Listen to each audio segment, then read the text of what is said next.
Assalamualaikum warahmatullahi wabarakatuh. Perkenalkan, nama saya Sasandra Betulaung dengan NIM 2402401437. Dalam video ini, saya akan menyampaikan jawaban dari soal MITES mata kuliah basis data yang telah diberikan oleh dosen pengampu. Materi yang akan saya sampaikan terdiri dari 10 poin utama, mulai dari karakteristik basis data hingga pembahasan tentang kardinalitas. Langsung saja kita mulai. Nomor 1. Sebutkan karakteristik basis data. Basis data memiliki beberapa karakteristik utama yang membedakannya dari sistem penyimpanan data biasa.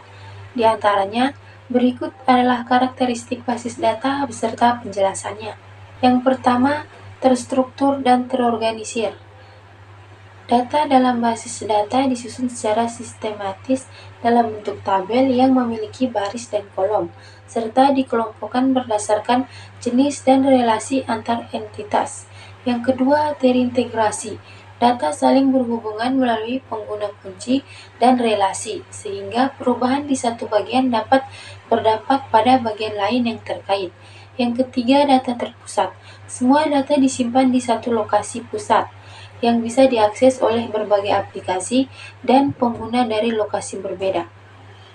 Nomor 2. Apakah keuntungan dan kelemahan basis data? Keuntungannya mengurangi duplikasi data melalui normalisasi, meningkatkan efisiensi pengelolaan data karena data disimpan secara terpusat, mempermudah pemeliharaan data seperti update dan backup. Kelemahannya, biaya implementasi tinggi, terutama untuk perusahaan besar, kompleksitas desain dan butuh perencanaan matang, ketergantungan terhadap DBMS, sehingga jika sistem rusak, seluruh proses terganggu. Perlu sumber daya manusia ahli seperti DBA, database administrator. Nomor 3, jelaskan pengertian basis data. Basis data adalah kumpulan data yang saling berhubungan, yang disimpan secara sistematis dalam media elektronik dan dapat diakses, dimodifikasi, serta dikelola menggunakan perangkat lunak komputer yang disebut DBMS, Database Management System. Yang kedua, saling berhubungan. Data dalam basis data tidak berdiri sendiri. Hubungan antar data diwujudkan melalui konsep relasi, kunci utama, dan kunci asing. Yang ketiga, disimpan secara sistematis. Data diatur dalam bentuk tabel, di mana setiap tabel memiliki baris dan kolom. Pengorganisasian ini memudahkan pencarian, penyimpanan, dan pengolahan data. Yang keempat, dikelola secara elektronik. Basis data dijalankan di atas sistem komputer dan diakses melalui perangkat lunak. Khusus 5, dapat diakses dan dimanipulasi. Basis data dirancang agar data yang disimpan dapat dengan mudah diakses untuk pencarian, penyisipan, pengubahan, maupun penghapusan sesuai dengan kebutuhan pengguna. Tujuan pengguna basis data: efisiensi, memudahkan pengolahan data dalam jumlah besar, keamanan, melindungi data dari akses tidak sah, konsisten, menjamin akuratan dan keutuhan data, fleksibilitas, dapat digunakan oleh berbagai aplikasi dan pengguna, kemudahan pemeliharaan data, lebih mudah di-backup, diupdate, dan dipulihkan jika terjadi kegagalan sistem.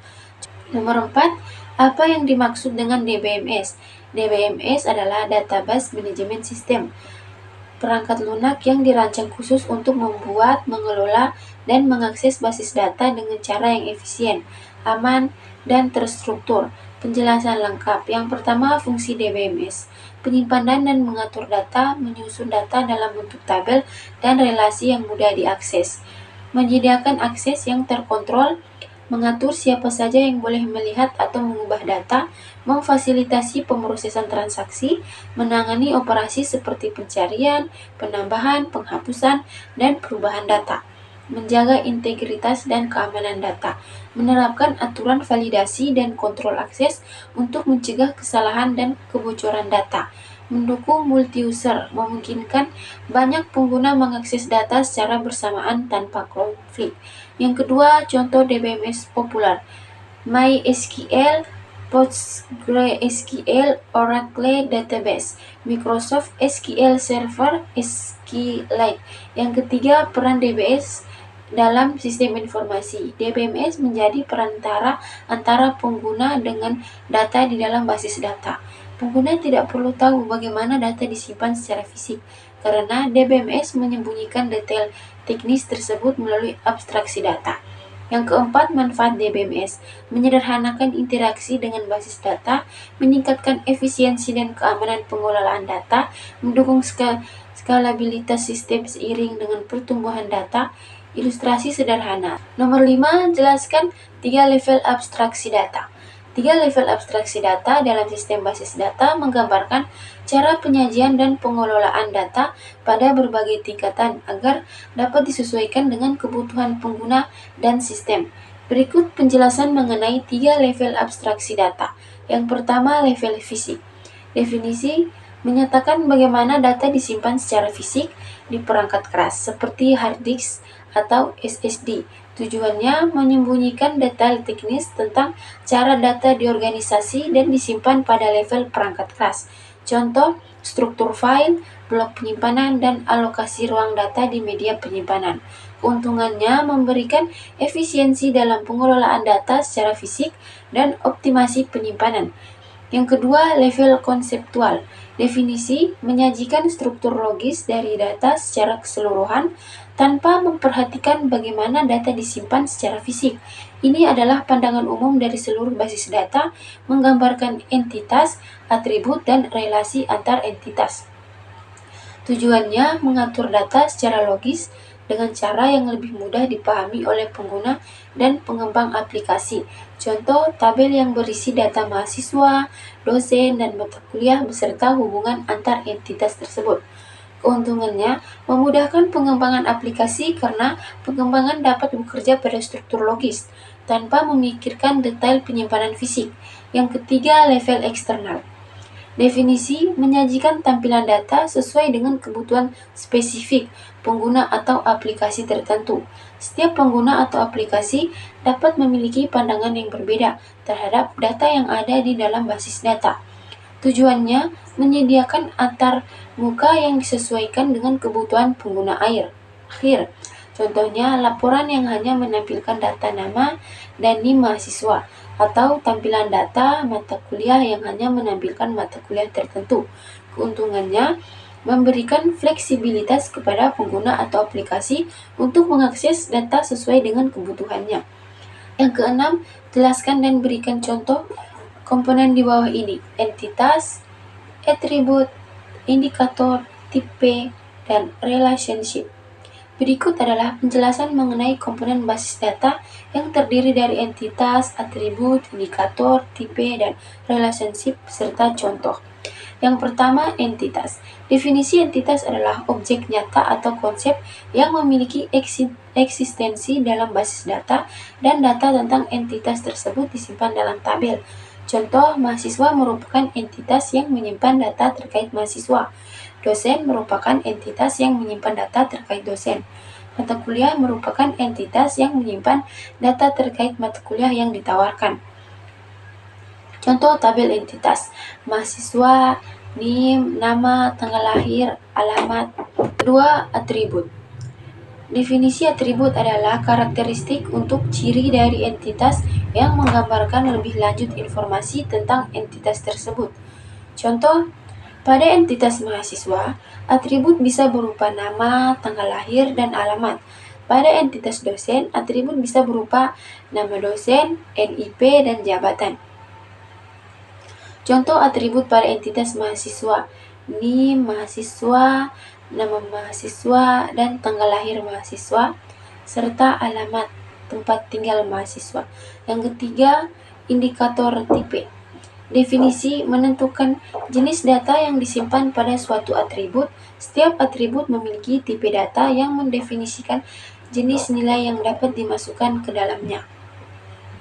Contoh, string, tipe data untuk nama; integer, tipe data untuk NIM; dan tipe data untuk tanggal lahir. Yang keempat, relationship.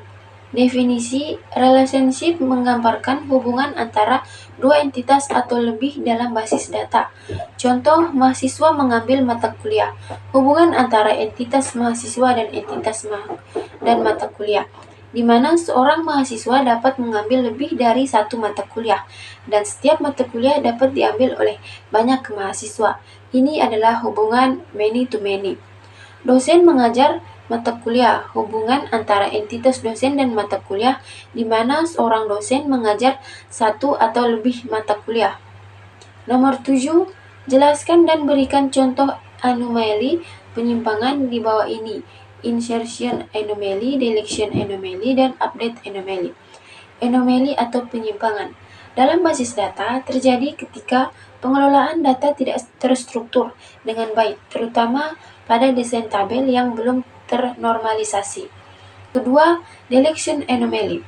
Definisi: anomali penghapusan terjadi ketika kita menghapus satu baris data, tetapi hal itu menyebabkan kehilangan informasi penting lainnya yang seharusnya tidak terhapus. Yang ketiga, update anomaly. Definisi: anomali pembaruan terjadi ketika perubahan pada data harus dilakukan di beberapa tempat yang berbeda, menyebabkan potensi inkonsistensi atau kesalahan. Jika Dr. Denny pindah ke mata kuliah lain atau diganti, kita harus mengupdate nama dosen di setiap baris yang menyebutkan CS 101 pemrograman. Jika salah satu baris terlupakan, kita dapat memiliki inkonsistensi data, di mana beberapa baris masih menyebutkan dosen yang lama, sementara yang lainnya sudah diperbarui. Masalahnya, pembaruan harus dilakukan di banyak tempat, dan jika tidak konsisten, data bisa menjadi salah. Nomor 8, apa yang dimaksud dengan normalisasi dan kriteria apa saja penentu suatu tabel dikatakan normal atau efisien? Normalisasi adalah proses pengorganisasian struktur tabel dalam basis data agar dapat menghindari duplikasi data, menjaga integritas data, dan mengurangi anomali seperti insertion, deletion, dan update anomalies. Tujuan utama dari normalisasi adalah untuk mengatur data dengan cara yang lebih efisien dan konsisten. Proses normalisasi dilakukan dengan memecah tabel besar menjadi tabel-tabel yang lebih kecil dan menetapkan relasi antara tabel tersebut. Setiap bentuk normalisasi memiliki kriteria tertentu yang harus dipenuhi agar tabel dapat dianggap normal atau efisien. Kriteria penentu tabel normal atau efisien. Tabel dikatakan normal atau efisien jika memenuhi syarat dari beberapa bentuk normalisasi. Berikut adalah 3 bentuk normalisasi utama: 1NF, 2NF, dan 3NF yang biasanya digunakan. Yang pertama, bentuk normal first form normal. Kriteria: semua atribut dalam tabel harus memiliki nilai atomik, yaitu tidak ada atribut yang memiliki nilai yang dapat dipecah lebih lanjut. Tidak ada kolom yang menyimpan lebih dari satu nilai dalam satu sel. Setiap baris data harus bersifat unik, yaitu tidak ada 2 baris data yang persis sama. Nomor 2, bentuk normal kedua, 2NF, second normal.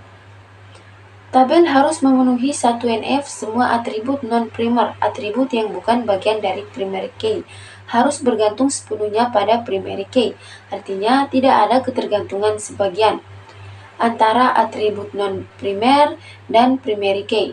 Tabel dengan primary key komposit lebih dari satu kolom harus memastikan bahwa setiap atribut non-primer bergantung sepenuhnya pada seluruh primary key, bukan hanya sebagian dari primary key. Contoh, jika kita memiliki tabel berikut, di sini nama dosen hanya bergantung pada mata kuliah, bukan pada NIM. Ini adalah ketergantungan sebagian dan tabel ini tidak memenuhi 2NF.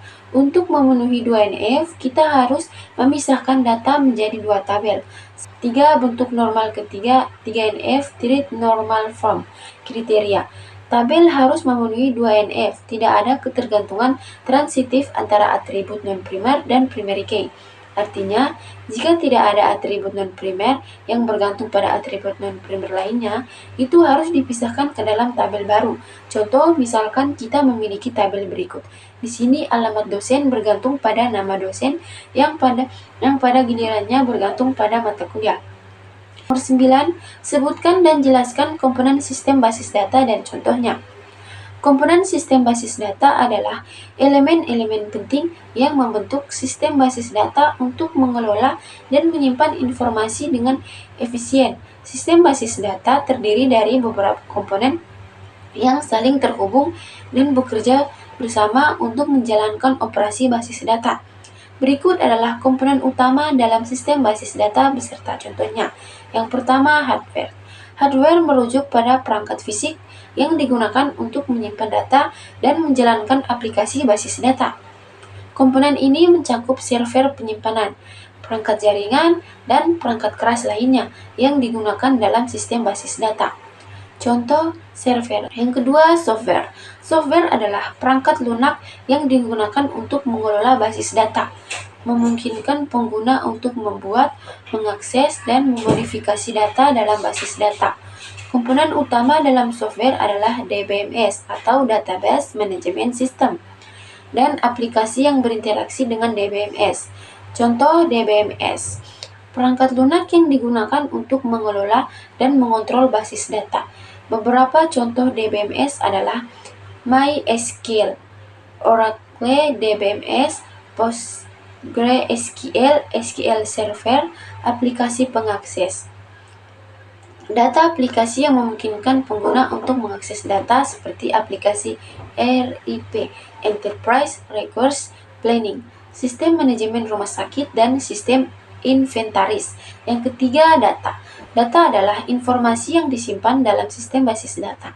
Data ini bisa berupa berbagai jenis informasi seperti nama, alamat, transaksi, dan lain-lain yang saling terhubung melalui relasi.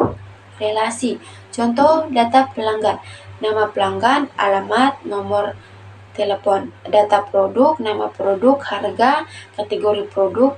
Data transaksi, tanggal transaksi, jumlah, metode pembayaran. Yang keempat, users, penjelas. Penggunaan adalah individu atau sistem yang mengakses basis data untuk melakukan berbagai operasi seperti pencarian, penyisipan, pembaruan, atau penghapusan data. Pengguna dibagi dalam beberapa kategori berdasarkan tingkat akses dan peran mereka. Contoh administrator basis data atau DBA. Orang yang bertanggung jawab untuk mengelola dan memelihara basis data. Mereka memastikan performa sistem basis data tetap optimal, mengelola backup, dan menangani pemeliharaan rutin. Pengembangan aplikasi, developer yang merancang dan mengembangkan aplikasi berbasis database. Mereka berinteraksi dengan DBMS melalui API atau antarmuka pemrograman aplikasi.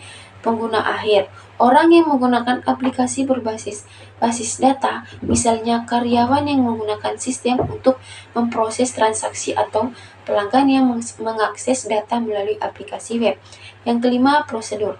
Prosedur adalah aturan, pedoman, dan dokumentasi yang digunakan untuk mengelola dan mengoperasikan sistem basis data. Ini contoh backup dan pemulihan. Prosedur untuk mencadangkan dan memulihkan data untuk mencegah kehilangan data. Keamanan dan kontrol akses. Prosedur untuk mengatur siapa yang dapat mengakses basis data dan jenis operasi apa yang dapat mereka lakukan. Misalnya, siapa yang dapat mengedit data dan siapa yang hanya dapat membaca data. Yang keenam, database administrator. Penjelasan. DBA adalah seseorang yang bertanggung jawab atas pengelolaan, pemeliharaan, dan pengamanan basis data dalam organisasi. DBA memastikan bahwa basis data berjalan lancar dan efisien, serta mengatasi masalah yang terjadi pada basis data. Contoh, tugas DBA mengelola struktur basis data, mengoptimalkan kinerja basis data, mengatur hak akses, dan menangani permasalahan yang terkait dengan integritas data. Nomor 10, jelaskan dan berikan contoh kardinalitas di bawah ini one to one, one to many, many to many. Berikut penjelasan dan contoh kardinalitas dalam basis data. One to one, penjelasan. Hubungan satu ke satu berarti satu entitas pada tabel A hanya berhubungan dengan satu entitas di tabel B, dan sebaliknya. Contoh kedua, one to many, penjelasan. Hubungan satu ke banyak berarti satu entitas di tabel A dapat berhubungan dengan banyak entitas di tabel B. Contoh, satu dosen mengajar banyak mahasiswa. Hubungan satu dosen banyak mahasiswa. Yang ketiga, many to many. Hubungan banyak ke banyak berarti banyak entitas di tabel A bisa berhubungan dengan banyak entitas di tabel B, dan sebaliknya. Demikian penjelasan dari saya mengenai jawaban soal MITES mata kuliah basis data. Semoga penjelasan ini bermanfaat, mudah dipahami. Assalamualaikum warahmatullahi wabarakatuh.